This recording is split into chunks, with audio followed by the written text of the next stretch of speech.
Pokok Melaka mak pokok Melaka dia mak nama dia. Pokok Melaka. Pokok buah Melaka ni buah dia ni.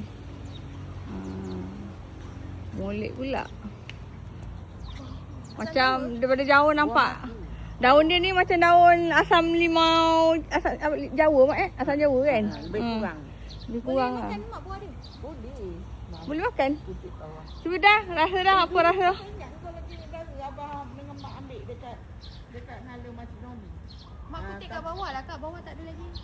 Ambil atas ni lah rasa. Baik ke manis ke masam ke apa ke? Ambil ni.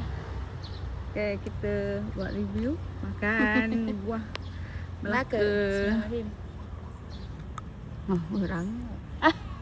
Rangup. Masam? Masam alamak. Masam-masam pahit. Masam pahit. Kelat tak? Kelat. Mudah lagi kot. Okey lah, tu je lah nak tunjuk. Buah dia tak sedap.